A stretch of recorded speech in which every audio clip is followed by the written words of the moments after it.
Hai, saya Khalif Latif daripada Kareta. Hari ini bersama saya adalah Mazda CX-60 yang baru dilancarkan oleh Bermas Motor pada awal September ini. Ini adalah SUV di segmen mewah yang ditawarkan oleh Mazda, bukan pengganti kepada Mazda CX-5 yang agak lama dalam pasaran sekarang. Okey, kita tengok bahagian depan dia. Bahagian depan CX-60 yang diambil konsep design kodo yang bermula pada tahun 2010. Sebab itu kita tengok Mazda, kereta dia hampir semua, depan dia hampir semua sama. Berbeza dengan CX-60 ini, grill dia lebih beralun, nampak lebih mewah, lebih besar. Terus sambung kepada LED headlight. Ini bahagian tepi Mazda CX-60. Ada yang kata macam fastback, ada yang kata macam liftback yang dijadikan SUV. Tak, sebenarnya inilah rupa SUV sport yang ditawarkan oleh Mazda kepada CX-60.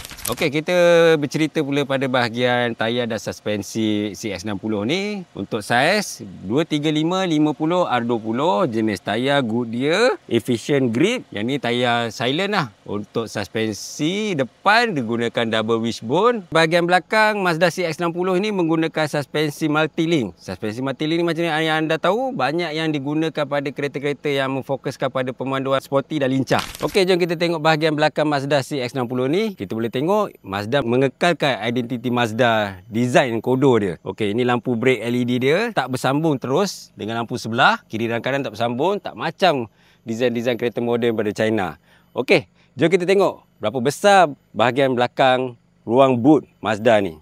Okey, bahagian ruang boot ini bersaiz 570 liter. Kalau kerusi dibaringkan semua, 1726 liter. Tayar spare masih ada, sekali dengan subwoofer spare tayar. Okey, ini bahagian enjin CX-60. Enjin 2.5 NA menghasilkan kuasa 189 horsepower, 261 Nm of torque dan transmisi pula 8 kelajuan. Yang paling menarik tentang Mazda CX-60 ini ialah dia pacuan belakang, rear wheel drive.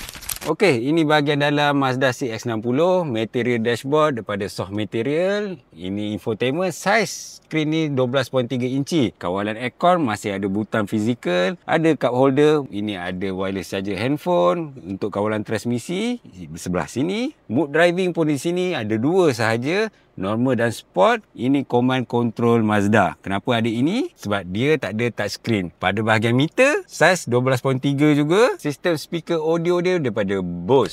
Ini dia Mazda CX-60 SUV segmen D-Sport yang ditawarkan oleh Bermas Motor kepada pasaran Malaysia. Yang ini adalah pesaing kepada BMW X3, Mercedes GLC dan Lexus NX dengan harga yang sangat kompetitif bermula RM200,500. Jika bulanan anda 2,100, mungkin ini pilihan SUV yang anda mahukan.